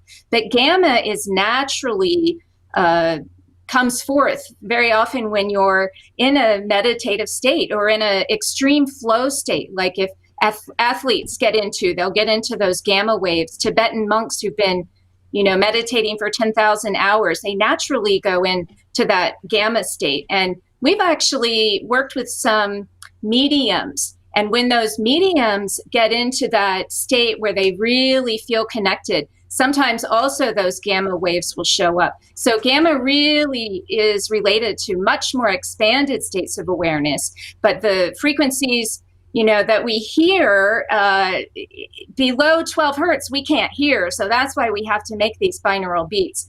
And we can hear roughly, whatever it is, 50 hertz to 20,000 hertz, something in there. And so it can be challenging to find just the right frequencies to settle every single person in the world down, because we all have different brain waves to start with. In fact, they're almost like fingerprints. They're so unique from one to the next. And so while some will respond very well to those delta frequencies, others really might be better off with those gamma frequencies, like you say. So it can take some trial and error for people to really feel which kind of binaural beats or any type of music really works best for them. Yes, the kind of the deep biology of it, of how different sounds encode in our being, in our bodies, in our memories. It's really incredible. And how you're saying the variations of effects that different sounds, different frequencies can have. In terms of expanded awareness, this is definitely a portal I want to bring Eben in on, considering your work in Proof of Heaven and what your personal experience to get to that book. And the story that you've been sharing around expanded awareness, helping people understand that there is an unflattening in our perception of reality that has, in many ways, in Alexandre's work, he points it's always been there in terms of cultural understanding and mystery schools. But you're speaking toward this trend of awakening to it, which will hopefully take us out of this materialist, reductionist, flattened paradigm. Well, I would say the science of consciousness is definitely taking us in that direction as you realize all the evidence for the primacy of mind in the universe, which is basically where many of the modern theories are headed. But it turns out that, for each of us as individual souls on this journey, there's a tremendous amount of power that can be gleaned from this type of sound. The binaural beat brainwave entrainment that you all have been talking about interests me tremendously as a neuroscientist. because of the way binaural beats were shown back in the late 20th century to alter people's abilities to, say, have an out-of-body experience or to perform remote viewing activities, other kind of situations of expanded consciousness. And I've become fascinated with binaural beats and their effect on conscious states over the last decade or so. And that is mainly because I believe that they really get kind of at the heart of consciousness. And I think one of the reasons for that is that, most of the sounds that any of us have ever heard, and that includes any chants and anthems and hymns, most of that processing occurs in the recently evolved circuits of the neocortex and the acoustic cortex and the temporal lobes.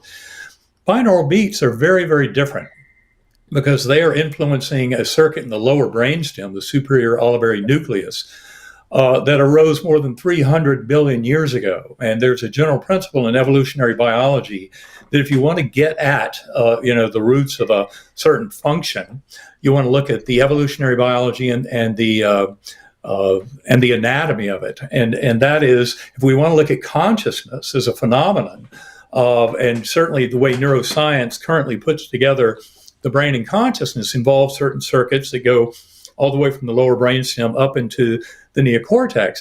And that's where I think the binaural beats have such a profound influence, is by intercepting consciousness at this very primitive level down in the lower brainstem. That's where I believe a lot of the phenomena we see in terms of liberating conscious awareness from the kind of illusion of the here and now and the sense of self that most of us experience when we're in our conscious, brain and mind in these bodies.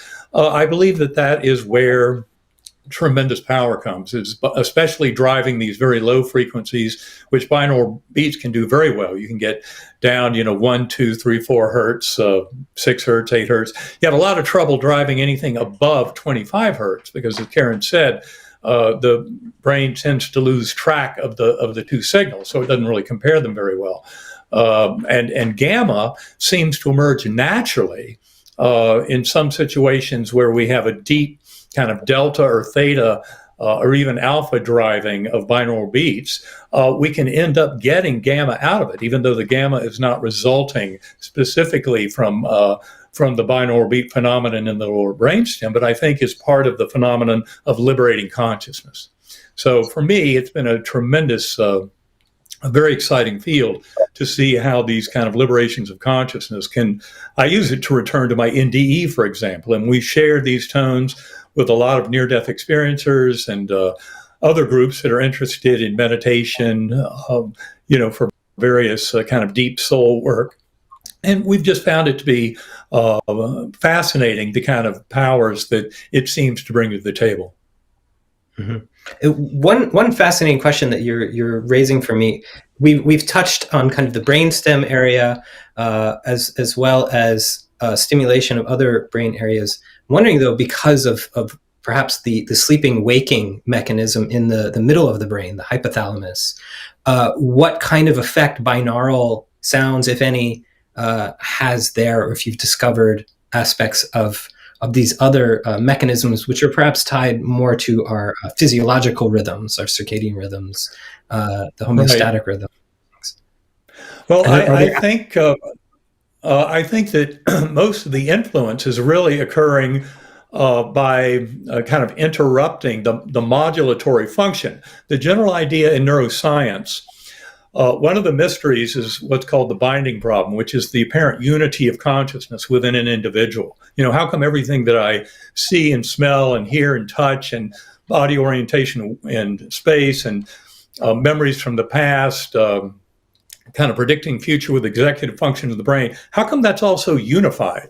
How in the world does that happen? And it's because consciousness, in essence, comes as a unified phenomenon. It's not being constructed from anything else.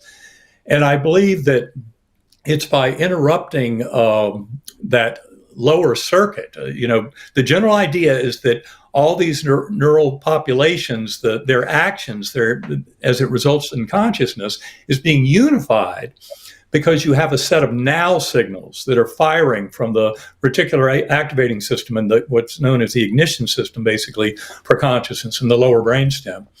And I think what we're doing is modulating those ascending signals that are giving you this constant kind of now message to time it and unify it all. That's, of course, from the viewpoint of conventional neuroscience.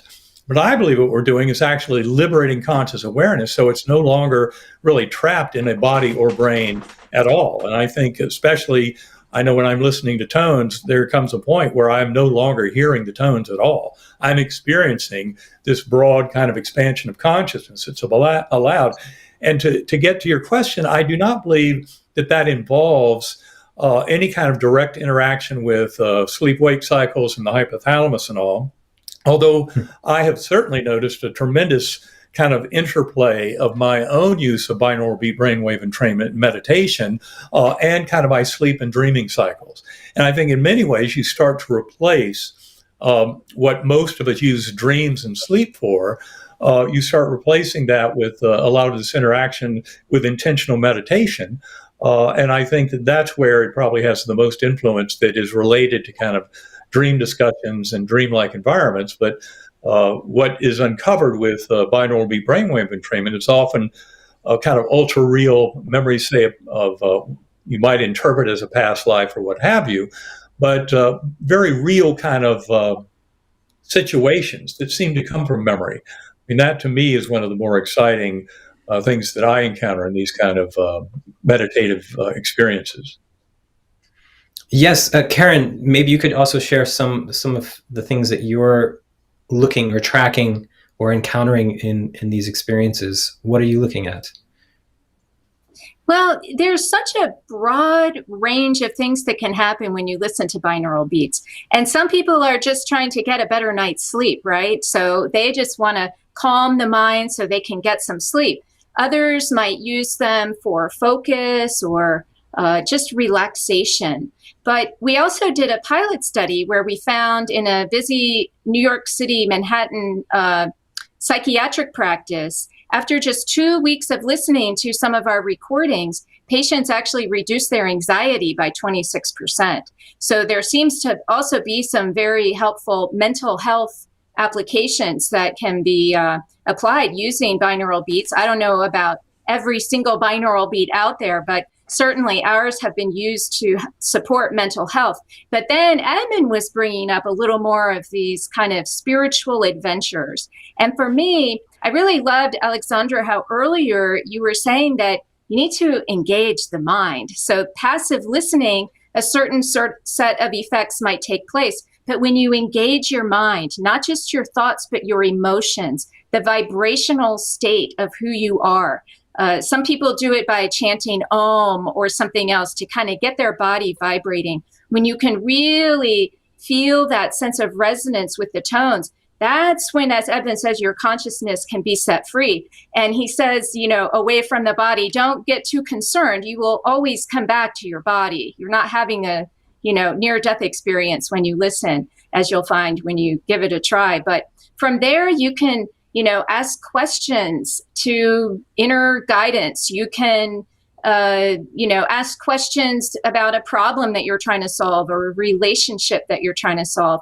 We find that when people really take the time to settle and calm their inner world, that the outer world seems to take a different shape around them. And so many people are looking to solving their problems by looking outside of themselves. And if they could take some time to really go within, find out who they are behind all those thoughts and worries, find out what that really is. That's to know yourself, to really know who you are. And so that's another level of listening that these binaural beats can offer you. So it really just depends on the goal of the listener, how they apply their intention, and what their real reason is for listening. So you can see there's such a wide range. It's hard to just be, it does this, because it does so many things, just depending on your goals. But if someone is just wanting to get a better night's sleep, you may also find that you're feeling less anxious and other sorts of benefits that come with regular listening.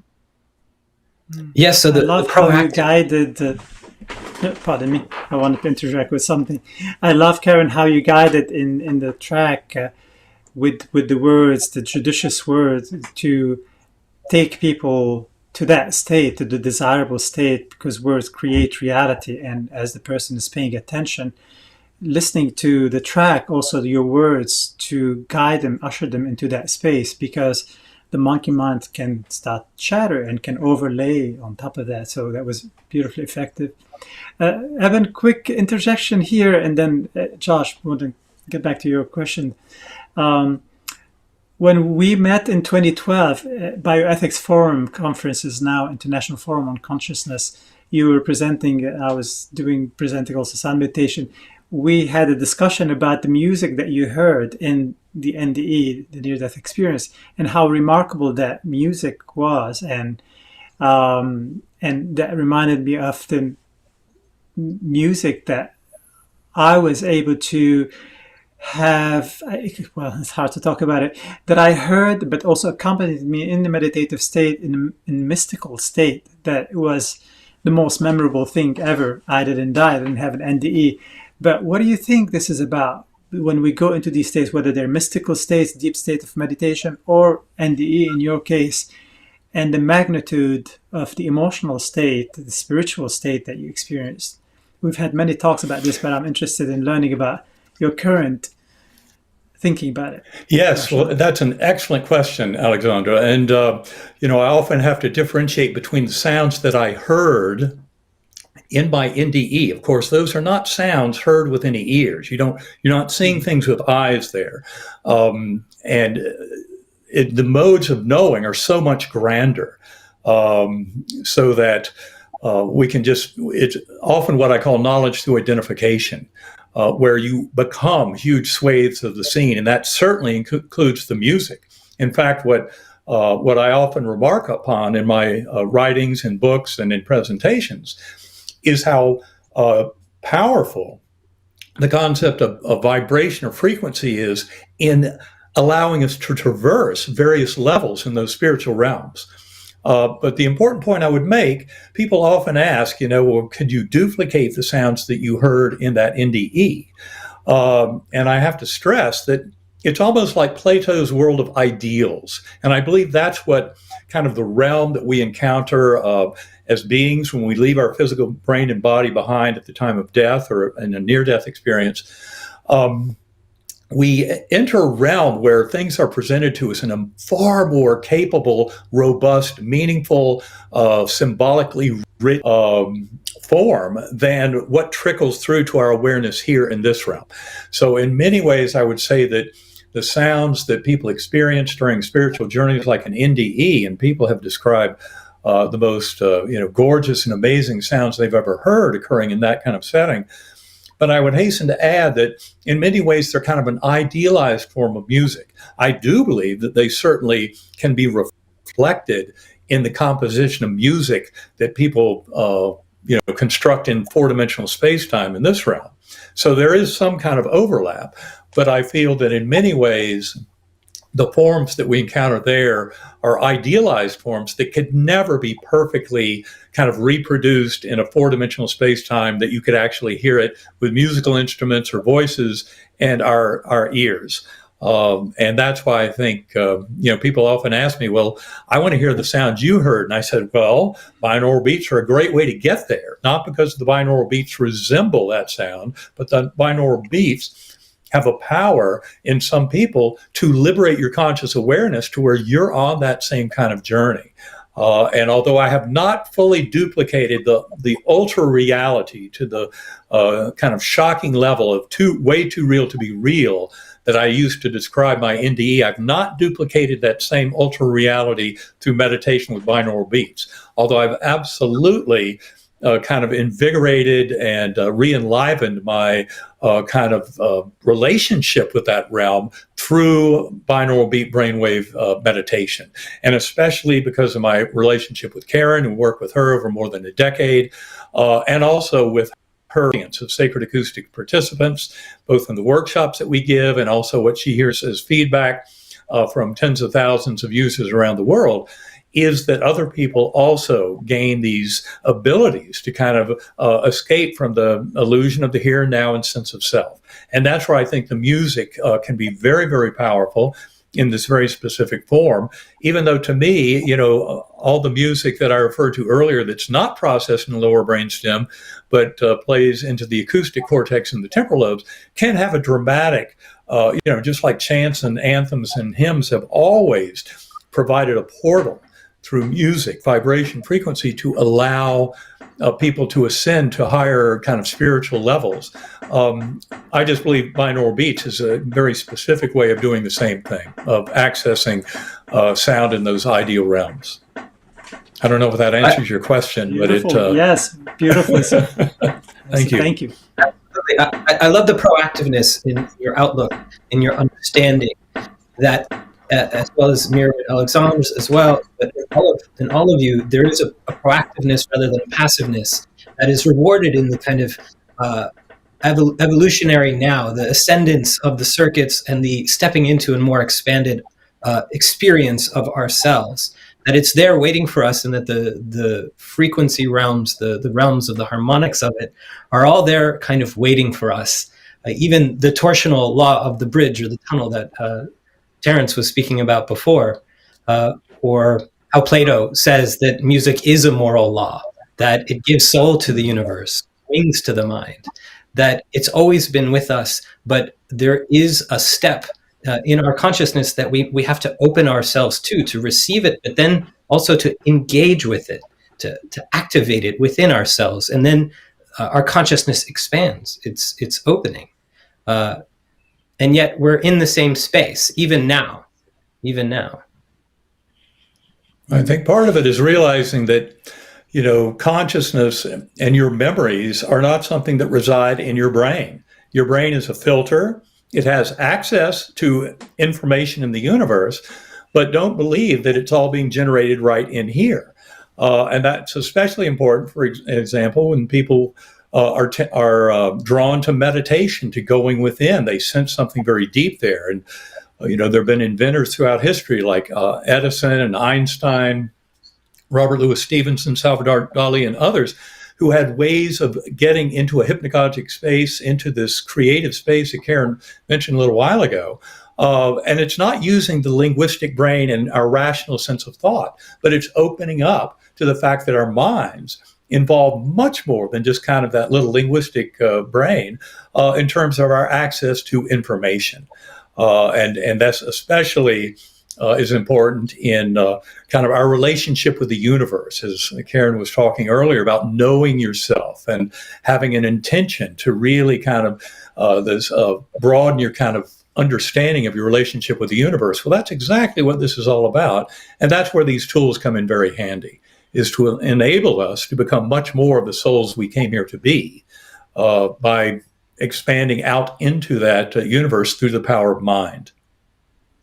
And we see a great direction in our human consciousness going toward that in the past 20, 30 years. Huge rise in interest in spirituality and meditation, yoga, and sound. Now, sound healing, sound bath, and whatever people call these.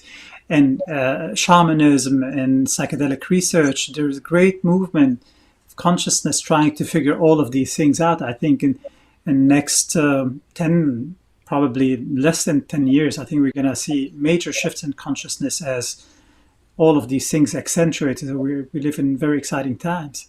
I agree very much. Yes, absolutely. Well, I believe we should wrap things up. Maybe before we go, though, I'd love to hear just a couple of possibilities from you, Dr. Alexander, and Karen. Maybe just possibilities of consciousness. We are talking about shifts all the time. Alexandre, you're pointing towards possibilities of these movements, of understanding, of ways that consciousness is finding ways to flow through us and open us up. What are a few possibilities just before we go? I think I'll start, Eben, and then you can finish. I think what you mentioned the materialist society we live in. We live in a world where the policies and the secular kind of decision-making is all made with the idea that only the physical world is real. And so we walk around in the Western world thinking that's the case, many of us. And the reality is there's much, much more to us than our physical bodies. And we access that by going within, by whatever means you use. There's many, many ways to develop this practice. But when we start to pay attention to our inner world, as I said earlier, the outer world starts to take shape. And so by ignoring our inner world all of these many centuries, broadly speaking, we've really created a society where we don't know ourselves. We don't know who we are. And so the possibility I see as all of these modalities you were mentioning and people awakening is that we will become more whole. We won't just be a physical body. We'll be a physical body inhabited by a spiritual essence. And this is the possibility we have, whether it's through binaural beats or others, to sort of get behind that, the thoughts and really get to that essence of who you are, that spiritual being. Absolutely. I would simply add that, that a lot of the modern kind of science of consciousness and where it's going is really an identification that self-awareness is a property of the universe and that we all are part of that one mind. This is something that's very clear to near-death experiencers who have had a life review, bathed in that ocean of love. And it's the thing about the life review is it shows you that boundaries of self are fictional, because in a life review, you often experience the major teaching, residual teaching activities of your life as interactions with others from the perspective of people around you, not from your own perspective in as being the life experiencer or life review experiencer. So anyway, my point is that these boundaries of self, seem very real to us when we're in these bodies, but our minds really have a tremendous amount of overlap. There's also a tremendous amount of evidence of mind over matter, of the power of that. In medical science, we've used placebo effect as the gold standard for more than 6 decades in looking at any new medication, or some procedures can be compared with a sham procedure in a placebo-controlled study. And what this shows us is modern medicine admits that about 30% or so of the advantage of medications on average is probably due to the beliefs, attitudes, and thoughts of the patient that they're taking something that can make them better. And there are many examples of people curing cancer, curing advanced infections, things like this, through the power of mind. And so I think the world is entering a phase now where this kind of knowledge can expand, and we start to realize not only do we have power over our health, but really over all facets of our life by admitting this power of mind over matter. I don't have time to go into all the big studies, but for example, in psychedelic drug research, several studies in the last few years have shown that when you have a profound experience on psilocybin, LSD, DMT, etc., the brain goes dark. The brain is not creating those phenomena. It's actually getting out of the way for the experience to happen. And there's also good work done recently with psilocybin, say for fear of death in cancer patients, or in very powerful addictions like nicotine, opioids, alcohol.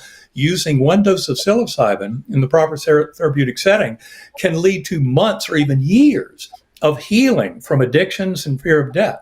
And I would put out there that's not because the magic mushroom is doing that. It's because of what it does with the mind. By opening up the mind, allowing mind to more fully access higher soul and primordial mind, that allows for the power of that God force of the mind that so many have experienced in profound spiritual epiphanies, NDEs, etc., allows that power of mind to come in. And so that's where the fear of death goes away. That's where the addiction goes away, because the higher soul actually has the power to heal. And I think the more we use meditation, the more we realize that all this is showing us the power of mind over matter, we can really change this world for the better in very dramatic fashion. Absolutely. Absolutely. Thank you so much. I love your visions of connection, of transformation, of creativity, of self-empowerment, of pluralistic understanding of who we are and why we're here and purpose. So thank you so much for joining us. I definitely feel that we have found our own harmonic resonance in terms of our perspectives, that we've really found our way towards each other and through each other. So I wish you well as you venture back on your paths. hope you'll join us again at Resonant Mind. You're definitely part of our community. So we wonderful. would love to. Thanks so much for having us on. Yes, thank you so much. Thank you Good to very see much. you, Alexandre. Good to Alexandre, see you both. I hope to see Yes, you in Alexandre, person. very much grateful for your all of your work. I mean, I've been a big fan of yours since we first met in 2012. Alexandre, you. I Me feel too. like you bring a tremendous gift to this world. So thank you for that. Both of you as well. I'm very inspired by your words, and very happy to see and witness that you're still evolving and reaching more and more people, and wanted to introduce you to our community and to help bringing this awareness. And it's we're all becoming Gnostics. We're following gnosis, knowledge of the heart. Mm-hmm. Not this is the most important thing that's happening that's not often talked about, is that we are becoming, there's a correction to consciousness. Consciousness is no longer going in the misguided perception that it was. It's searching for other possibilities. And your words, your practices are tremendously important to lead people back to the right direction within Good. inner path to outer space. So thank you very much for what you bring Thank to you. people. Thank you very much. Thank you all.